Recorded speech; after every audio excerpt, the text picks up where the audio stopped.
better roll them dice. You never know if it could change your life. Take a chance, you need the wrong or right. Hello from week 2 of social isolation, trapped in our... We're completely online now. Yeah, we're beings of energy and light. I no longer have a physical form. I exist entirely online. I am coursing through the veins of the internet, free and clear, like Johnny Mnemonic, Keanu Reeves. Yeah. I mean, everyone laughed at me for reading so much cyborg feminist right. theory, but who's laughing now? That's right. Donna Haraway is our cyborg. queen now. We are all cyborgs. Each of us exists in reality only so much as we are able to plug in. Hello, everyone. We're all cyborgs here. This is Dungeon Master of None. I'm Dungeon Master Rob. Come play with us online. I'm Dungeon Master Matt. And today we got a bonus-ish episode. We're going to be answering our... We're just trying to keep you pigs entertained That's right. and happy. Are you not entertained? troughs, Are you not entertained? I hope you're entertained. That's our goal. We're here to We entertain hope an extra episode helps everyone pass the time. Yes. Be a little less mad and crazy. Be patient with each other, for everyone you know is fighting a great battle. Normally that's true, but that's especially true right now. We're all fighting a great battle against one spiky boy. One little spiky boy. We all have 2 wolves inside us, fighting every day. Which one wins? The one we quarantine. That's right. Whichever wolf self-isolates the best is the one that wins. So we'll be answering some mail and talking about other things. But how's your online games these days? So as we're all online. We're all online now. As most of you know, I'm running 1.5 in-person games, and I transitioned both to fully online. And you know what? The transition has been pretty seamless. I'm an old hand with Roll20, so it wasn't too hard for me to get things figured out. I have not been able to get the things that I really wanted to get figured out, the dynamic lighting and, advanced fog of war and all the cool features to work consistently. Roll20 still doesn't, I don't know, it has the features, but I haven't figured out how to make them work with... I think I've done okay. You have. My dynamic lighting has been dynamic. Yeah, I just, for whatever reason, I don't know, switching the tokens, getting everybody's light set up, it's just, it's finicky, but... In general, the games have gone really well. I have run, I think, 3 sessions now online, and everybody's adapting pretty well. Connectivity is an issue. Everyone is on the internet. The pipes, the series of tubes are too full of people's information, so it's been a little bit tricky to get everyone to stay connected. But all in all, You've got to really, watch the monitors. I don't know, what your setup looks like when you're playing online, but I think this is, kind of important for a DM. Yeah, you really do. I mean, I think it's important to be able to see everyone's faces. It's not critical, but I think that it, especially now that we're all self-isolating and don't see anybody, it's especially important to have that video connection. Because I think I was tempted when I first started using Roll20 a long time ago to just have the, battle map and chat up, but as I've done it more and more, it's I want the thing I want to look at is everyone's face, and have the battle map or the roller just really off to one side, because the faces are the important part. And I'm reluctant to endorse any product or service over another, especially for free. Pay me, Zoom. But Zoom has worked really well in terms of video conferencing, because you can minimize the video screen, but still have everybody's face in sort of a smaller window, so you can be looking at both the map and everyone's face at the same time. Better than any other service. Roll20 theoretically allows this, but the actual connection in the Roll20 app is so garbage. Sorry, Roll20, that I've never been able to get it to work with more than 3 people. I don't want to I think it's not Roll20's fault that they can't make an online tabletop and a video chat service, which the biggest corporations in America have continually failed to make. Google has failed to do this at least a dozen times. Skype, Hangouts, chats. Google has bought and bought and tried to do video chat about a dozen times and failed. Discord's pretty good. It gets a little unwieldy with too many people, but it works pretty well. But, if you're in a modern, civilized country, you may actually have better internet service and functionality than we do in the United States, so that might not be a problem for you. But so far so good. My players are enjoying it. Everybody is very, very cooperative and grateful because they're all going stir crazy, and so they're very happy to have something to do and some social interaction. I'm playing more like role-playing games than ever before. Yeah, I had to leave one of my games. I'm like, listen, other people need me to run this. You guys don't need another player. I'm sorry, but yeah, I've been having to turn down both games to play and to run. I mean, I would love to play and have more games, but cat on the back, babe. Ouch. I would love to play more games, but I still have a job. For now, thank goodness, and I don't have as much time as I would like, but it's great. I mean, that was a golden time for online gaming of all kinds. You laughed at us. They laughed at us all our lives. Well, yep. Indoor kids rule now. Yeah, this is our world. I mean, I'm thankful for Senator Bernie Sanders for filibustering the stimulus bill. I want to make sure that every American gets a Logitech webcam. That's right. And their own microphone. That's and right. Dedicated service to Twitch Prime. That's right. Thank you, Bernie. We love you. A webcam in every home, a 1 gig connection in every port. That's the American promise. Thank you, President Bernie Sanders. So it's going pretty well. Honestly, in all seriousness, it is really great that we have this technology and this availability. It is a nice touchstone for me and for all of my friends to be able to hop on and play these games still when everything else is so uncertain. So, do you want to chat a little bit about what's been actually going on in those games? Yeah, I mean, it's some fun things. It's I haven't done an update in a while. So my my Waterdeep group has been stuck in Undermountain for a long time. They are very good at some things. They are not great at dungeon crawling. And so they keep let's see, how do I want to put this? They just get stuck. Here's the thing about playing online is I think it's actually, unless you put in the 10 hours to create a dungeon with the correct fog of war, or dynamic lighting or whatever, playing a game that does not need a battle mat is I think way better online. Yeah, and as a consequence of that, I encouraged them in a lot of ways to get out of Undermountain. So they've arrived in Skullport, and they found the ship that the Castellanters were using. And again, if you are in my group, stop listening now. But they finally reached that. I committed the cardinal sin of DMing. I gave them a boat. Rather, I put a boat in the game, and then they killed everybody on it, and so that is now their boat. So we've literally entered uncharted territory. Look at me. Look at my eyes. I'm the boat now. I'm the boat now. So, honestly, now's a good time. I may, I've told you and listeners that, I'm trying to push them towards Descent to Avernus, but they have been not biting on a lot of the hooks. So that's still probably going to happen, but, this may end up being sort of a Ghosts of Saltmarsh, Descent to Avernus, Waterdeep hybrid campaign, which fortunately I now have a lot of time to work on. So that's good.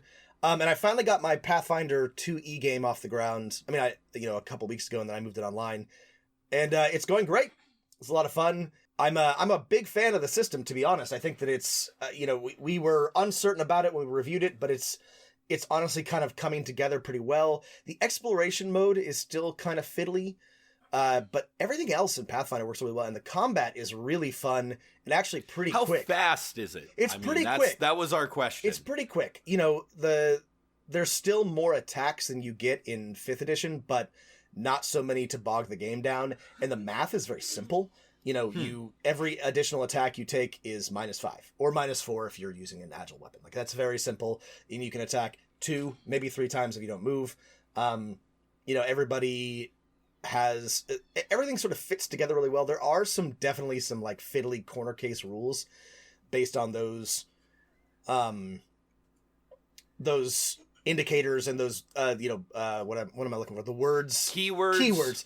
And if you're not careful, you can make some mistakes. But generally, even though we've all only been running this for less than a month, it's going pretty well. I'm a big fan. It's definitely, advanced. It's definitely for experienced role players, but it's not as complicated as running OG Pathfinder. So I'm a big fan. And I've got to do a bunch of weird homebrew stuff with that, and trying to stick to my own world and format, and that's been a lot of fun. So living through the end times, but excited to be running some games. Matt, you also started an online game, which has been a ton of fun. I've been continuing to run one of my online games, and I started a whole brand new one, and I tried to put my dice where my mouth was and play a Magic the Gathering game with planeswalkers. And I don't know, you've been playing in it. I think it's been fun so far. You made it to about half of it. It's been a ton of fun, the ones I've been able to make too. The combat is quick, the balance is good, the story is fun. It's a little because of our group, there are some unexpected but exciting fun parts. We are very good about some things and not great about others, but yeah, it's been a lot of fun, and it's worked really well on Roll20. Yeah, I've embraced the wackiness. Like the next session, the players are fighting at the top of a giant spire. The planeswalker Dovin Bond, who is a systems mage, and he has a fleet of tiny mechanical thopters surrounding him that will do some weird things. And, there's been some great chances for, evil planeswalker monologues about their plans for controlling the universe. The last session, fight with big bad guy. Also, I just invented a sentient species. Do you really want to kill me kind of things? Yeah. And so the players are trying to make those big decisions for the multiverse. Yeah, it's been fun. So yeah, I mean, it's a good time if you've got the tools and you've got the time. There's never been a better moment for experimentation, as we are all hunkered down waiting for the first global pandemic in 100 years to run its course. So, I guess look on the bright side of things. Yeah. AIDS crisis in the 80s. Oh, sorry. 90s. Yeah, I apologize. That's you should apologize. Extremely good point. Also, it depends on how we define global pandemic, because several others were big and didn't touch the U.S. So anyway, Strike that. All right, so let's do some letters. Letters, all right. Down my man in that connection. I'm down my man in that connection. I'm down my man in that connection. I'm down. Crashed again last night. Matt, you want to start us off? Sure. Here's our first letter of the episode, and it's a good one. Hey, longtime fan of the show, and I enjoyed your review of Explorer's Guide to Wildmont. I was hoping you would have spent some time discussing the Heroic Chronicle feature of that book. Do you think it's a good resource for a Session Zero or something like that? Interested in hearing your thoughts at No More Hot Takes. So I did look at the Heroic Chronicle, and I'm sorry we didn't discuss this in the episode. Matt, maybe you can correct me, but this didn't look terribly different from some of the character creation options that were available in Xanathar's or in previous books. Like, they had all of these tables. Maybe it doesn't stand out as much to us because it's like build a life or career path set of tables, which, I don't know, dozens, if not 100 different RPG settings and systems have something similar to this. I mean, Burning Wheel has far and away the best and most robust system for this if you're trying to generate a life path. So I'm sorry for overlooking it because it is good. It is, for 5th edition, definitely a really solid way to build a character. I don't like to use these because I usually have a pretty solid idea coming in, but as far as they go, I think this also does a really good job of walking you through everything that you should know for your character, before you step foot in the world of Wildmount. So Wildmount, sorry, I'm never going to be able to say it right. I mean, if you want a character who has a pretty expansive backstory of they've already been through a bunch of twists and turns, I mean, this is absolutely fine for fleshing that out. Like, I mean, it's really like, do you want a character who's kind of like the Critical Role style character that's gonna have some big reveal moments through the campaign and maybe change their outlook on life? That's really good. I especially like the goals section, right? I think that's helpful for new players to get started with, oh, here's a table of what I want my character's goals to be. I mean, you can think of this as the traits, bonds, flaws expanded way, way beyond that. This is the thing that Mercer does really well is allowing his players to build their characters over time. And both the goals and the prophecy section of the Heroic Chronicle encourage this. So I would definitely borrow from that. It's just not entirely a unique setting or idea or system or idea. I do like this one, and I think it plays into one of Mercer's strengths, which is giving your players the chance to have those exciting growth moments, which also ties into some of his other systems like the weapons, the vestments that grow over time. So I would encourage you to draw from that if you're going to draw something at all from the Heroic Chronicle. I mean, here's the other side of the coin, if you will. You don't have to do this. Another way. Here's what I'm saying. Here's the flaw with this system, is that you can create character goals or unique things about your character that feel really special for you, but unless you work really hard with your DM or your DM works really hard with you, it might be hard for other players in the game to really buy in or get what's going on with your character. Yeah, and you multiply this times 5 characters, and ooh boy, that's a lot of work. Well, and this is something that I think that Critical Role obscures because Mercer is such a good DM at this particular thing, and because he's got so much synergy and chemistry with his group, is that he can do this. But it takes work, and it takes time, and it takes effort, and you have to really know and have buy-in from your players. Otherwise, it can just be kind of it can just end up being falling entirely on the DM shoulders and not really translate well to the group as a whole. Some of these things are so great and so wonderfully written, you could create a character out of the whole thing. Like, for example, Mysterious Secrets, number 20.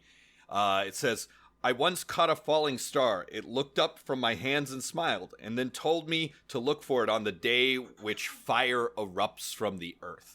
That's super fun. Yeah. However, the other way you can use some of these ideas or hooks is have them actually happen during play, which gives a chance for everyone to be invested in it. Yeah. Yeah. I would definitely borrow from this section, but I also wouldn't just use it in full. It is a good guideline, though, for thinking about if you're especially committed to Wildmount as a setting, what you should know about as a player or as a DM. Yeah. Your favorite food, for example. Okay. Thank you so much. At No More Hot Takes. Our next letter comes from Matt, who writes, Hey, Matt and Rob. I totally loved the Dark Sun episode. I've never played, but loved the art and have wondered about the setting from time to time. I had read a little, but somehow missed that John Carter had inspired that setting so much. I'm going to try to read some. My recommendation, only read a little. It doesn't hold up all that great. So cool. Yeah, it's kind of boring. It was written it was written before World War I. I mean, it's it's over 120 years old. Yeah, almost. I mean, it's not bad for its time, but it is of its time. Of course, the author of Tarzan too. So remember that when you're thinking about its views on gender, race. Again, it's not the worst for the time period. Honestly, the hero is a Confederate officer. He is a Confederate officer. It's still better than Lovecraft in a lot of ways, but also not great. Anyway, of course, Mad Max-ish and maybe slightly Beastmaster. A great observation. I forgot Beastmaster. Beastmaster is definitely a Dark Sun type show. I found the 4E Dark Sun rules online, and someone's homebrewed 5E. I found the 5E homebrew for Dark Sun is also what I found, and maybe we can link it, but it's pretty good. And those two little cartoony mugs of yours peering out at me as I drive has grown on me. I'm glad. There are some differing opinions, which we'll read later. Also, is there a podcast on Roll20 and gaming over the internet in the works? So we did one before, and we mentioned it on the last episode, and we'll mention it again in the show notes, but I think it's probably time for us to do another full episode on online gaming to re-up. So, yes. More alternatives. Actually, that's a good point. We should definitely dig into some of the other alternatives, Matt, and discuss them, because now more than ever, there's options out there. I hope you are safe and can both work from home. Ditto to your loved ones. So far, yes, thank you. We're both safe, quarantined, healthy, and for now, working. So, yeah. I mean, we just discussed, a lot of playing online, but I think the main thing to take away, if you're like waiting for us to do another playing online episode, is that Roll20, the free version is, I think, more than you need for a simple game.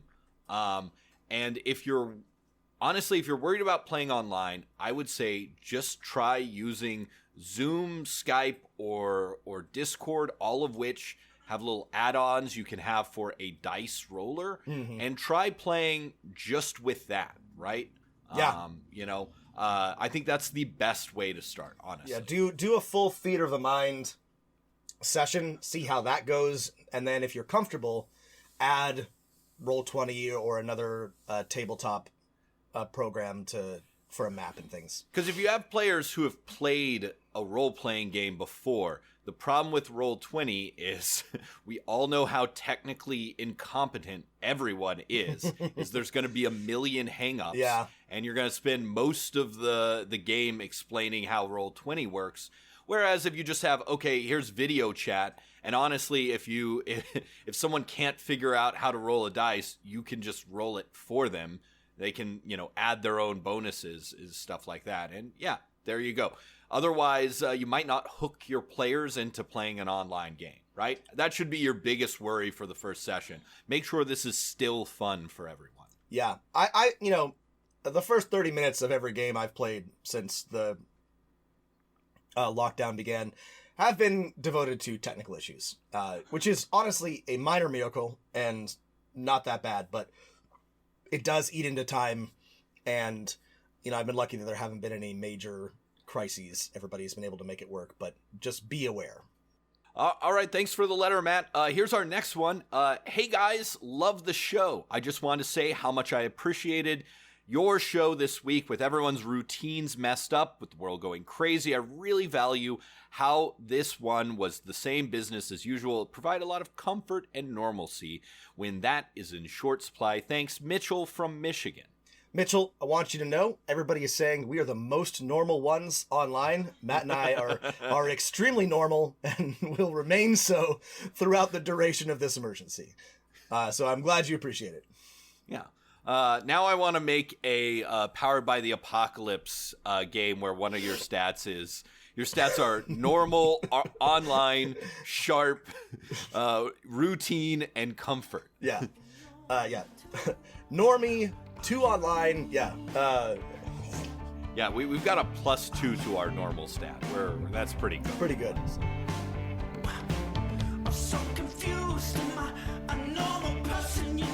I can't tell if I'm a normal person. It's true. I think I'm cool enough, but am I cruel enough? Am I cruel enough for you?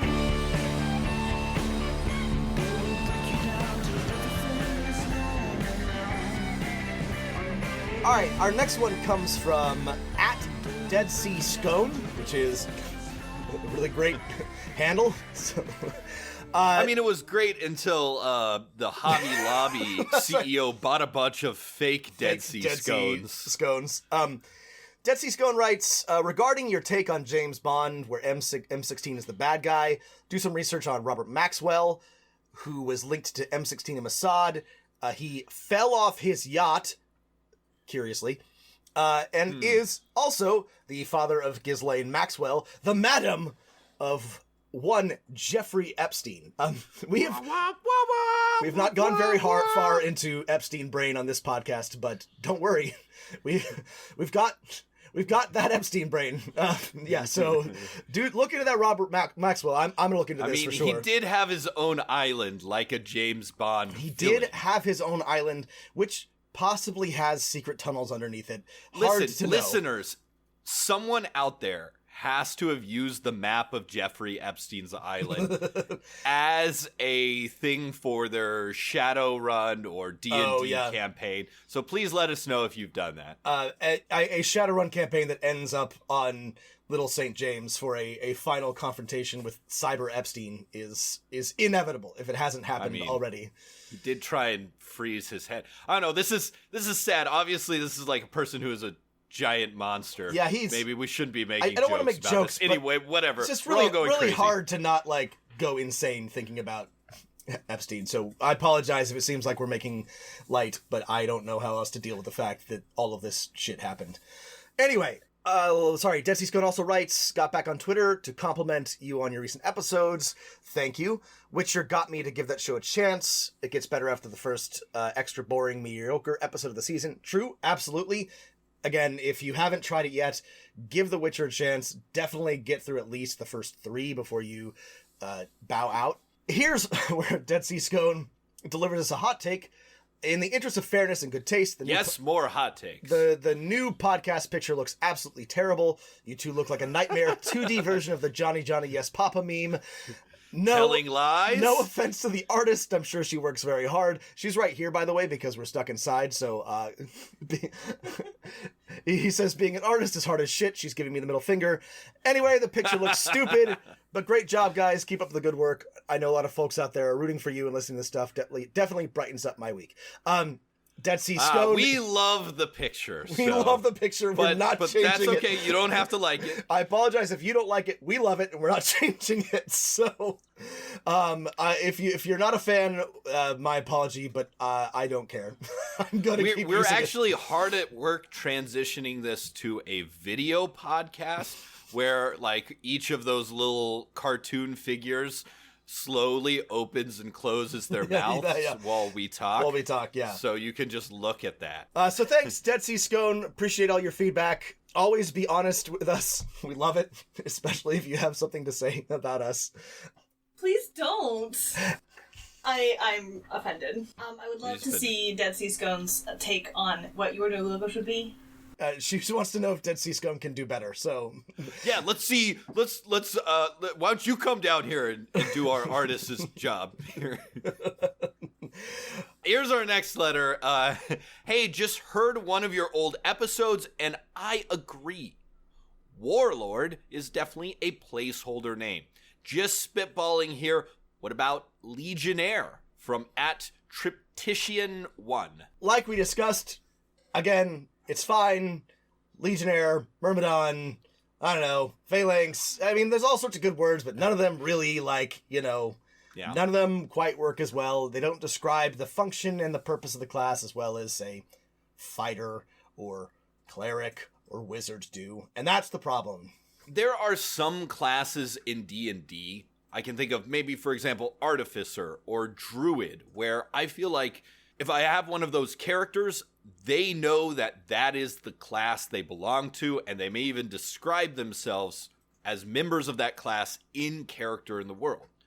But of course, there are other classes, like Rogue especially, maybe even like Wizard or Cleric, where I don't think my characters who are that class would ever use that word to describe themselves. This is the problem with a class-based system, right? I know that non-class-based systems have never really caught on, and that I think people really need the structure of you're a X to fit in, but there is something to be said for a system like GURPS or Shadowrun or whatever, where you pick from a set of abilities or from a selection of feats or whatever to build your character, rather than starting with a class package.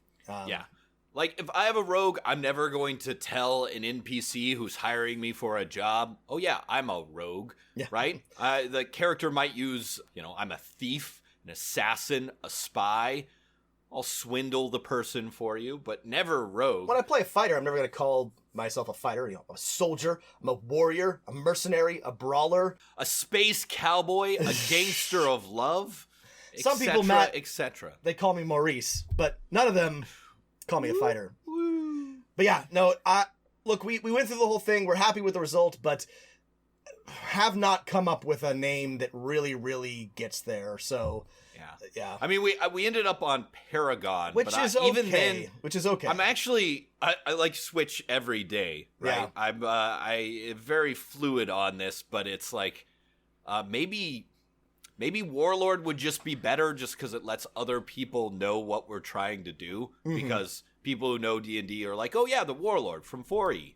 Yeah, okay. Even though it's the worst name. It's terrible, but it's, it's better than nothing. And it communicates to people what we're trying to accomplish, which is... Maybe we should add something there to be like, think of what's the best name to fit this class into your world. If you had a very ancient Rome inspired game, then Legionnaire, as our writer suggests, would be perfect. But obviously not for my game. All right, thank you at Triptician1. I'm a legionnaire, camel in disrepair, hoping for a Frigidaire to come passing by. I am on reprieve, lacking my joie de vivre, missing my gapery. Our next one is from at Coogs. At Coogs writes, hi Matt and Rob, absolutely love the podcast and found it searching for podcasts with DM tips on Spotify. As a D&D player who came of gaming age in the late 90s and into the W years, to hear an explicitly leftist D&D podcast warms my little nerd commie heart. You are precisely our audience, so I'm glad you found us, Coogs. Please keep up the good work. It is wonderful to hear historians and fantasy fans discuss the sociological and historical implications of modern fantasy gaming. Ludology and philosophy vis-a-vis games of all kinds is my fucking jams. This is the podcast I wish I made. Thank you. We haven't talked about... So, I mean, we showed everyone we know nothing about philosophy as we both were like, dunamis? What is this word? This sounds made up. Was there a thing that... Yeah, dunamis is like an I looked it up after we recorded. It's an Aristotelian term for things. Well, more the fool us. I have not read my Aristotle since college. So, yeah, we're smart. I would love to do like a ludology pod at some point, but also that's... Dude, I don't even know what ludology is. The philosophy of games, Matt. The theory of play. I read a book about this in college. Anyway, last year on a lark... Sorry, I was doing math. I was studying the number lines in economics. While you were playing games, I was studying the line. While you were reading ludology texts, I charted the numbers, and now you have the audacity to come to me for help? Anyway, last year at a lark, a few of my friends, back to Cougs, decided they wanted to try out D&D, and I agreed to DM for them, and they got really excited about their characters, and with me not thinking it would go terribly far, we made some character hooks and played a first session intended to be a one-shot. They loved it, and we continued playing with the same characters and the same hooks. While we struggle to play regularly, new boards have needs, as it turns out, we do have a lot of fun when we do play. They're extremely chatty, so we don't really get a lot done in a session, but again, we're having fun. My problem is this: in this first session, I tried to be yes and style DM, so there are very big story promises that seem to be so complex with so many leads that I feel like I've overpromised a lot. I basically went Squaresoft JRPG on them, and they did all kinds of crazy stuff. My players are only second level, yes, after a year of play, and we've got all of these big plot hooks. Campaign has become so big and we meet so infrequently that I feel like we can't have a satisfying, coherent MacGuffin. Do you have any advice for A, reducing the complexity of an already complex adventure path mid-arc? B, knocking down the stakes of a campaign a few pegs? For example, do you have a good way to go from we must save the world to let's just rescue the princess or find the sword? Solidarity and nat 20s. Matt or at Cougs. Okay. Wow, this is a, well, first, congratulations on the game. Yeah, so this sounds a lot like what has happened or what did happen in one of my games. So I do have some insight here, but Matt, I'm interested in your take on this. Yeah, sure. I think the first thing to do is level up your characters. Yeah, even if you've only had a couple sessions, give them a free level or give them second level spells, right? If they've been with these characters for this long, level up your characters. Be generous with experience at least until level 3. I would say here's one way you can try and decomplexify, or like, okay, if you're like, we need to actually get something done, do a little pre-work for your game sessions. Mm-hmm. Be like, all right, here's the situation. Your characters begin, instead of showing up and being like, all right, what do we want to do? And then you being yes and, which can be great for what you've done, creating plot hooks. It's not great for resolving them.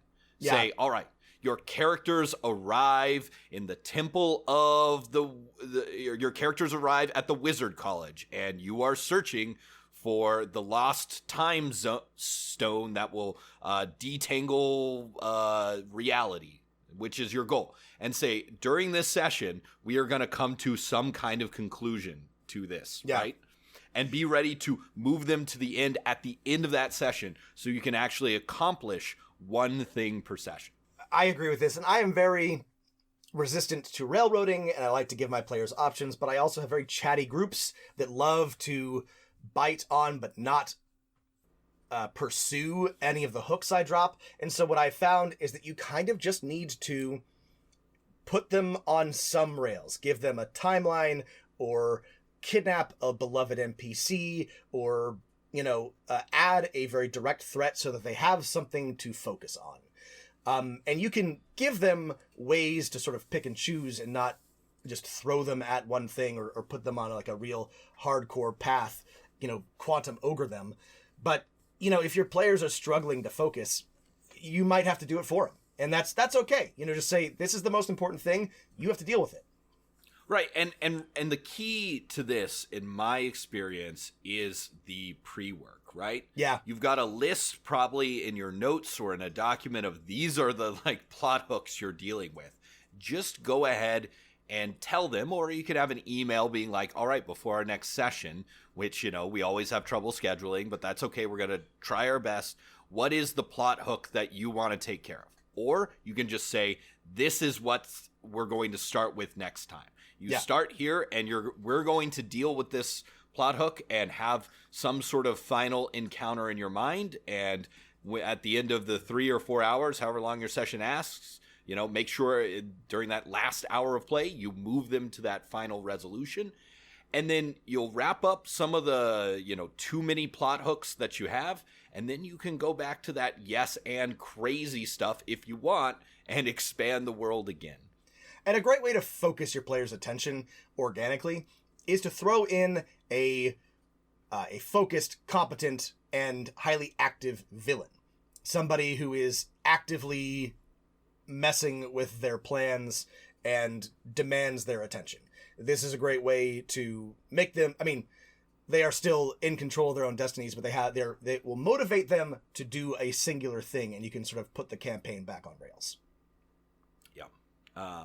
I think this is a longer episode, but it makes me think about, if you had to, in sort of the Kurt Vonnegut way, instead of charting the tension of a novel, to chart the complexity of a campaign over time. I think we all want start off simple, things get more complex, and then there's a part of the campaign where the plot threads are cut away and we move down to fixing them all or stuff. Because if a campaign just gets more and more complex over time, it will get infinitely complex, and there's so many things to deal with, everyone's paralyzed. So there should be a simple, complex, simple maybe arc to things. I don't know, I have to think more about We'll chart that out. But yeah, I agree with you, Matt. I think, it's got to be able to shift from simple to complex easily. Thanks for listening to the show, and thanks for the great letter. Here's... One sec, Matt. Oh, I was going to say, you should tell Alex I've taken the little head of myself and I've put it at the top of all of my PowerPoints, tests, exams, student handouts, and paper assignments. He loves it. His students love it. My students love it. Some of my students tell me, they're like, well, I like the art, but like sometimes I feel like you're watching me as I'm doing this. Sometimes I'm like, good, that's what I wanted. All right, back on track. Hi, Matt and Rob. Like you both, I am so attracted and drawn to Planescape campaigns. The multiverse is so fun, big, and exciting. Why would anyone want to just stay in one plane? Yet, I struggle with how to create a plane jumping campaign that still tells a satisfying and a cohesive story. I've never actually played a true Planescape campaign, so I don't have exemplars for how this should be handled. I think it would be fun and interesting to explore different aspects of the multiverse, but how can I tie all those pieces together to tell a cohesive story? How do you make the PC's home plane still matter and make them still want to explore it if they can literally go anywhere? In my current Planescape campaign I am working on creating takes place in a demi-plane created by the gods. This demi-plane is home to the Tree of Life. The Tree of Life is dying, which is triggering an unraveling of the multiverse. The PCs jump from plane to plane through the Tree of Life in search of its memories that are scattered across the planes in the forms of crystals. I was thinking the plane shifts would span both time and space and allow the PCs to visit key moments in the plane's history. Keep rolling them dice, Jin. This is a great question, and Matt, I think we have a lesson from your current campaign about this. Yeah. So I think we do. we our group has definitely got off the rails a bit, but I like I just suggested in our last letter, having a compelling and also threatening villain to pursue or deal with really tends to focus things. It gives you a direction, right? And there are other ways, I think, you can add a series of MacGuffins to collect or whatever, but a good thing if you want them to travel the planes, but also not travel infinitely among the planes. What faction, force, or person is killing the Tree of Life? Yeah, exactly. Answer that question and you will have the direction your players need. And this can still result in a broad, a plane hopping campaign, but we'll put a little bit of, some boundaries on it so they're not just wandering aimlessly through an infinite multiverse. There are a couple other interesting points that Jin raises, and I love this idea for a campaign and would love to play in it. One of the questions she asks is, how do I make their home play matter when they can go anywhere and the multiverse is so fast? Well, the second edition Planescape book has an answer to this question. And the question is, the player's home does not matter. And no one gives a shit about them. So, you can embrace that, right? You can embrace that, or you can give them NPCs that they like, and that makes their home plane matter, Or you can do something wacky, like if their home plane dies, then they die. That's a more mechanistic way to make them care. But if you want to make them attached to their home, give them reasons to, in the form of people or places that they have some attachment to. Or abandon it, as any blood worth his salt in Sigil would tell you. Yeah. Right?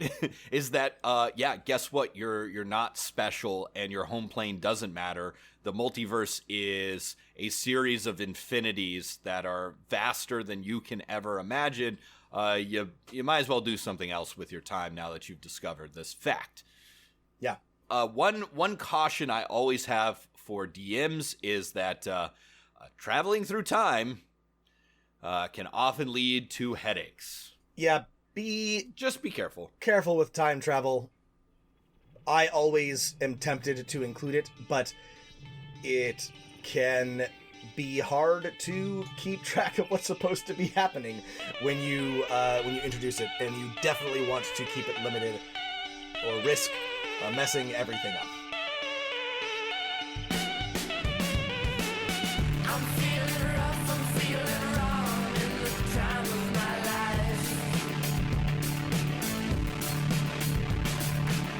Let's make some music, make some money, find some models for wives. I'll move to Paris, shoot some. Rob, I don't know how you're doing on time. We're getting close to the 50-minute mark. I can read a few more. Yeah. All right, our next one comes from Logan. Logan writes, Greetings, Dungeon Master of None crew. Love your content and advice. You're by far my favorite D&D podcast. Aww. Thank you. I'm sorry to say that I'm running into a bit of a problem with one of my players. She isn't really engaging with the group at all. At some point, she's even on her phone with earbuds in, or is in another room talking to our friend's wife. We play at their house. I've tried talking to her one-on-one about it and asking what I could do better to keep her interest piqued. And she says that she's just tired from work. We usually play very shortly after she gets off, and sometimes she just doesn't have the best attention span, which is all very reasonable. I know she likes D&D and wants to be there and spend time with everybody, but I was wondering if you had any tips for creating a more stress-relieving environment, because I'm afraid I'm afraid if I bring it up again, I may be sleeping on the sofa, because, plot twist, oh right, she's also my fiancé. Plot twist. Okay.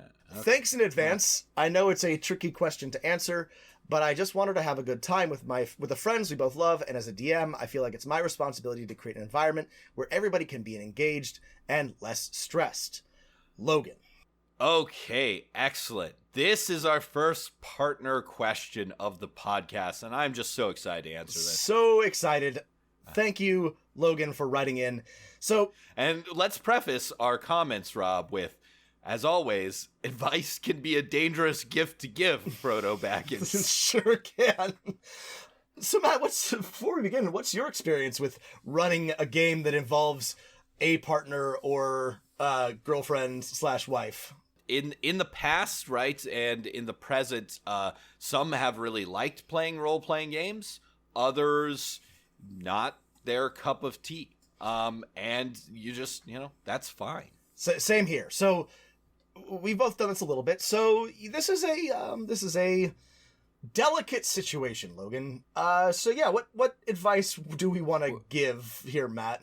Yeah, I would just say listen, your partner, right, has told you, I think pretty much all you need to know is that, for your partner, and this is true for many of the people we play role-playing games with, the game itself is not that important to them. It's maybe seeing those friends. And if they don't want to always be fully engaged in the game, that is okay. Yeah, and as long as it's not slowing the game down or bringing the energy down or anything, there's no problem. It's not ideal. You want people to be engaged, but if they're there and they're having fun and they want to keep playing, just, that's okay. And this is true for everybody, but especially true, I would say, for your partner. Be gentle and forgiving and ask them how you can make the game better or more engaging, which it sounds like what you've done. It sounds like you've already asked and actually already got an answer. So honestly, my advice would be to not bring it up again. I think the status quo is actually not a problem. Let me give you can I give you an example, Rob? Give me an example, Matt. Okay, so this is not my partner, but one of my players, two of my players, right, we're partnered up, and one of them absolutely fell in love with the game we were playing and was super into their character. Another, not super into their character, but was best friends with most of the people at the game and absolutely would not miss a session. Now, did this person actually really want to play that much in the session? No. They wanted to draw while everyone else was playing, occasionally chime in, make a snack, hang out on their phone and be around everyone else, take breaks and go talk to someone else, go talk on the phone in another room. And that was perfect and fine because that was what they wanted out of the game. Yeah. I suggested, right, hey, if you want to be more involved, these are the ways you can. But obviously, you seem like you're having a great time. And yep, that's exactly the level of involvement they wanted. And it's perfect. I've had players, not partners, but players who just wanted to hang out. They were happy to play and roll the dice, and they got into the role-playing and the rules. But mostly, they were just there to be with their friends. And that was fine. That was totally fine in the groups that they were in, and most of them tended to be more inconsistent or eventually drop out. But you know what? It worked totally fine. And it sounds like this is working fine for you, Logan, and I know you run the game and you're passionate about it and you want your partner to be more involved, but it's okay if this is what she wants to do. This is a great letter, and I think Logan is writing this from a place of, at least from my perception of just reading this letter, of, hey, Dungeon Master of None told me it was part of my job to make sure everyone's having fun and being engaged. But you know what? The status quo is probably working just fine for everyone. Yeah. And this is perfect at what is happening right now, where one of your players, your fiance, is, only playing the game less than half the time and talking to someone else who is not playing the game. Perfectly fine. This is the way that she can hang out with her friends and be de-stressed and occasionally participate in the game. And not everyone's level of participation has to be at the same level. Yeah. Look, we all know that the platonic ideal of an RPG is Critical Role, where you have, 5 to 6 people who are perfectly focused, there for 4 hours every week, fully engaged with their characters and the DM. But listen, your game and Critical Role, for example, is the difference between, neighborhood flag football league and the NFL. Okay, so just be forgiving with yourself and understand that it's not going to be perfect. And as long as everyone's having a good time, that's great. Congratulations to both you and your fiance. Yeah, and congrats thanks for on writing in. Being married soon, Logan. Yes. Yeah, thanks for writing. Here's our next letter. Hello. Could you help me with tips on leading a game for teens? I'm thinking about taverns and things like that. I don't know, for example, how I will handle alcohol for middle school games. It's going to be an after-school program. Thanks, Greg. This is an interesting question, and not one that I had considered. So let's get down for some teen chat. Teen chat. So Matt and I are flipping our chairs around backwards. Let's rap about D&D, kids. we're sitting backwards in our chairs. So here's the thing. Frankly, and I know you might get in trouble for this. So our letter writer's name is Greg, not Frank. Sorry, just got to correct that language. So I understand if you can take this advice, but I think that middle schoolers are probably mature enough to handle pretending to drink alcohol. So if they want to order a beer in a tavern, God, you should let them. No, all right. I'm going to step in here. I'm going to step in here. Listen, disagrees with me. I work at a school that has a combined high school and middle school. I'm going to stand in here and tell Rob that I have no problem telling Rob that he's completely wrong. I'm wrong. I don't teach middle schoolers, so I'm going to defer to Matt. You have completely forgotten who middle schoolers are, and I think you're right to be concerned about this. Listen, I run a game for high schoolers and a couple of middle schoolers. I've had a game with all high schoolers, a game with a mix of lower class high schoolers and middle schoolers. And you know what? There are taverns in my game, but you know what? They don't serve alcohol, right? And we've never had the conversation of like a student, because I rightly, I think, set the tone, right? As the dungeon master, where the student's not going to be like, can I buy a beer? And I think I had a student make a joke about like that. I'm like, oh, well, they don't have any of that here, right? Because, just don't let your middle schoolers get pretend drunk. That is weird and awkward for you and could get you into trouble with parents. Just, it's not here in this game world. We're focusing on something else. Oh, the tavern doesn't serve beer, but they have a delicious spicy roast owlbear flank. And they're like, oh, what's that? Or like, oh, the hills are infested with these creatures. I'll defer to Matt. Matt's almost certainly correct. And the thing is, now that Matt has said it, this is just like anything else you're going to, like, I don't know. However, I do want to say brutal violence, absolutely okay. Oh, right? Have your characters just beheading people, geysers of blood, This is America. Beheadings, stabbings, gunshot wounds, whatever. That's all fine. No, but like, this is like anything else.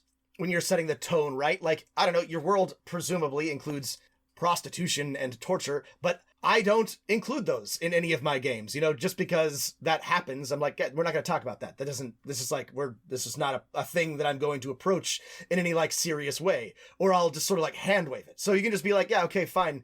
Maybe there's alcohol, but we're not going to talk about that, or that's not important, or that's not going to be a part of the game. Right. Yeah, you don't have to include the sewage system of your city and how that functions. The fact that the legal system in your fantasy setting is completely corrupt. Right, there are hundreds and millions of things about the experience of your world that you do not have to forefront. Just leave out the alcohol and things will be fine. And then, also on the violence, right, you can, decide that, people get knocked out, right? Yeah. Technically, within the rules, people get knocked out before they die. So you don't have to describe a gruesome death. You can just say, the bad guy goes down unconscious every single time. You knock, and then, which creates an interesting dynamic. The players can either, tie them up or leave them there, or, but they're not necessarily killing everybody every time they win a combat. So yeah, listen, I think my general advice for teens is teens love funny things, and they love having a character, and they love talking to other characters, and they love having a special thing for their character, and they love solving mysteries that are not too difficult. Just a mysterious object in their path will provide them hours of entertainment, and yeah, you don't ever need to include anything above a PG-13 rating, and if you're really worried about it, you can put that at the beginning of your explanation of what this is. You're like, hey, we're setting up a movie, right? You guys have seen things in movies. Not everything in every movie is in this. So first off, there's no technology. No one has any cars. And second of all, it's a PG movie. There's no one cusses, right? Because that's part of our school policy as well. Yeah. Oh, yeah. The thing is, if it's for a school, you can also always blame it on administration. You can say, oh, sorry, school policy says there can't be any mention of alcohol. Sorry, friends, and avoid having to be the bad guy, whether or not that's true. So, and Matt's almost certainly correct about this. You should listen to him. The only teens and preteens in my life are relatives, and I ignore them. If you really want to up the level of adulthood in your game, have all your players start with crippling adult anxiety and crushing debt. Yeah, make sure. All right, you all have payments coming up at the end of the month. What do you do? That's right. Dungeons and Dragons Student Loan Edition. How will you pay the interest on your overwhelming debt burden? Thanks, Greg. Yeah, thanks, Greg. Good luck.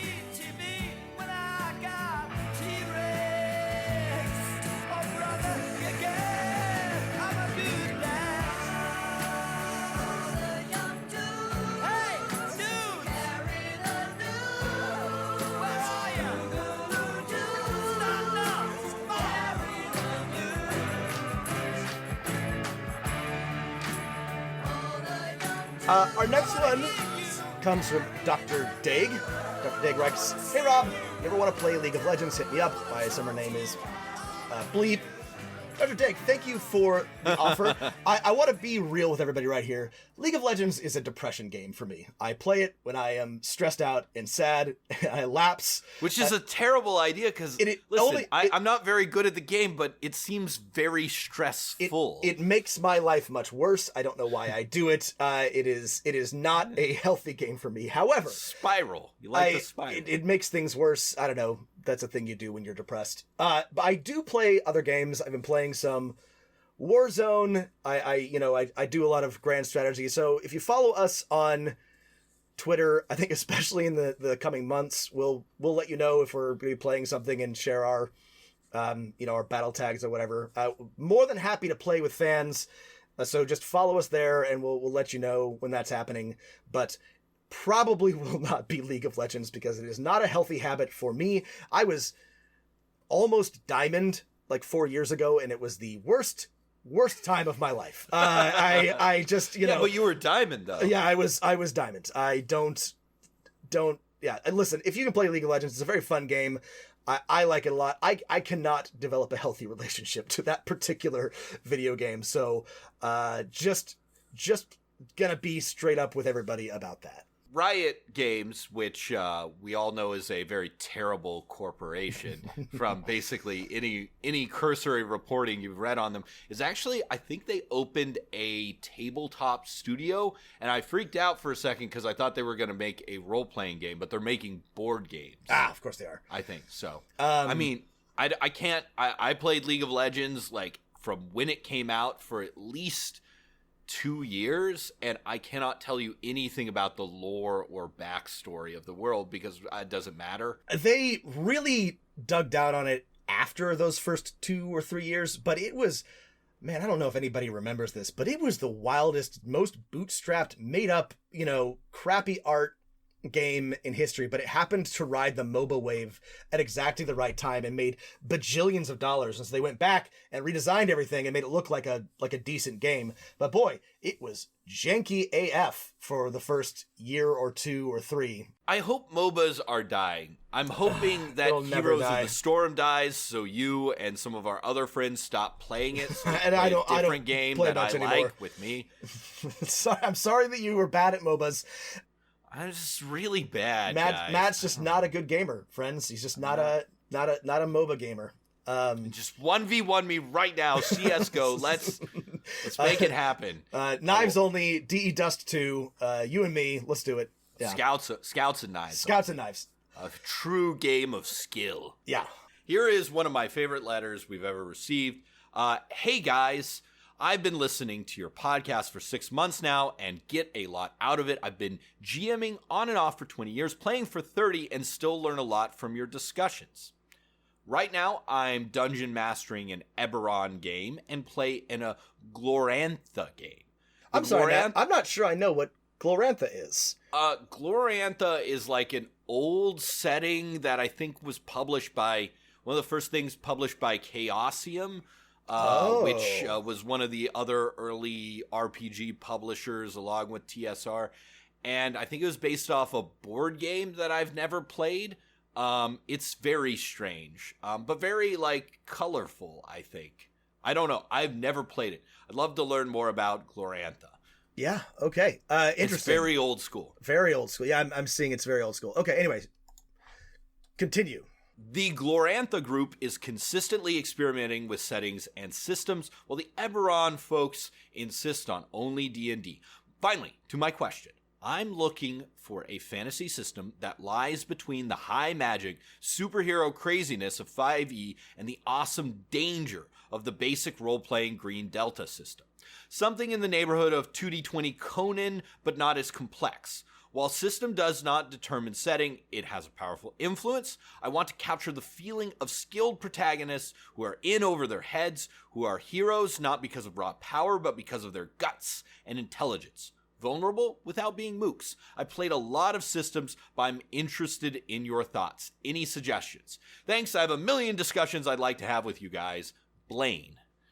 Blaine, thank you for writing. Great letter, great question. I regret to inform you that we are not going to be able to tell you what the perfect system is. I mean, you've asked us, what is the perfect system? But I can tell you, I sympathize with your struggle, and I can tell you, Matt and I have thought about this a lot, and we have experimented with a lot of different systems. So, I mean, to me, frankly, the perfect system is very close to Savage Worlds. Savage Worlds. I really love Savage Worlds, and I think that it captures the type of game that I want in a really, really good way. However, I don't play in Savage Worlds that much, and part of that has to do with limited resources, part of it has to do with limited customization. It's not quite there, but in terms of how well the underlying system works, it is far and away my favorite. I would recommend Savage Worlds again just because of this one sentence in your letter, Blaine. Skilled protagonists who are in over their heads, who are heroes not because of raw power, but because of guts and intelligence. Yeah, I think that's an intro level Savage Worlds campaign to a T. And the other thing is, this is what, and I'm not actually recommending it, but this is what I like about Shadowrun. Shadowrun is a nightmare system, but in terms of feel and balance, when it works correctly, your players feel like they are winning because they are prepared and they are smart and they are skilled, not because they're powerful, because everybody is one, sniper bullet away from being instantly dead, whether you're a dragon, corpse set guy. And if that's what you're looking for, it is a system that works. It's just such a broken system. It's just so, it's just so poorly designed, but in terms of feel and balance, that's in the right zone. I think the problem is the only catch here is Savage Worlds works much better as a pulp action setting, though you're describing like pulp action, right? Mm-hmm. Guts and intelligence over raw power, but you're also asking for a fantasy system. And you can play Savage Worlds with fantasy, but I just don't think it works as well. I don't know. The magic system always seemed to me not super great. Yeah, it's not great. It's okay. It's better in the most recent edition. I really liked the way the magic worked. The other thing though is that Matt and I haven't played every system. In fact, there's a lot that we haven't played, and some of them are quite good. I mean, they all suffer from the same. Every role-playing game suffers from the same, set of problems. And it's like to take Blaine's question in the worst possible way. Does the perfect system exist? And the answer is always no. Always no. You have to choose, right? You can, there's like a triangle that's like complexity, satisfaction, cheap. Depth of cheap. How hard? Depth of play. Anyway, it's you can pick two of the three. You can never have like a perfect system, right? And I mean, I really do think that maybe someday someone will design something that will usurp D&D, because as much as we love D&D, it has deep, glaring, fundamental, insurmountable flaws, and always has. Other creators that are not us often say play another system, because a lot of people try to shoehorn D&D into games where it doesn't work. I would say try Savage Worlds. You're taking the right approach, right, to try other things, right? I would try Savage Worlds, especially with the new the Adventure edition is only a few months old. It's new. It's definitely the best it's ever been. There's a lot of resources around it. I would give that a shot, especially, again, Matt's right. Guts and intelligence suggests to me that Savage Worlds is what you're looking for. I know one of the guys who's working on the new Exploring Eberron book that is coming out soon. That is a third-party offering on the DM's Guild by Keith Baker. But one of the other people working on has a long-running Eberron campaign that is in Savage Worlds, just because they like the system better. So I've also played an Eberron campaign that didn't last very long, but it worked great in Savage Worlds. Blaine, I hope that's helpful. And if anyone else has a suggestion about this, or, I know we've talked about this on the podcast before, but if you have something that you think we should try that is accessible. You got a lot of time for playing one-shots with people. And I'd love What new system should we try? I'd love to poke around a new system or two. If you had this is good. So I think if I have to pick one right now, I'm leaning towards trying the Cypher system, which is the system for Numenera, which I've played but not run. I've been meaning to try that. Maybe for that a will long be mine, time. Yeah. Unless listeners can persuade me to try a different system. Adam Coble has been stumping for Ironsworn for a long time, and I think that's the one that I want to try next. I also want to try Zweihandler. Ooh, Zweihandler is another one, yeah. But yeah, I definitely want to try Cypher. I haven't played, I've only poked around in the rules. I haven't run a Numenera game.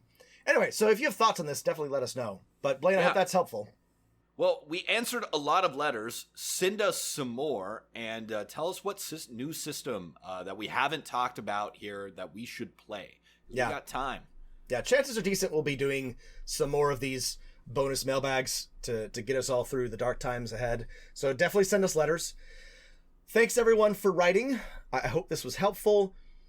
Again, letters go to dmofnone@gmail.com. Add us on Twitter @dmofnone. We'll be here all quarantine. Yeah. Or you can always give us a call at the Dungeon Master Hotline, 774-203-4629. So yeah, thanks everybody. Thanks for listening. Stay tough out there. Don't go outside. And keep rolling them dice.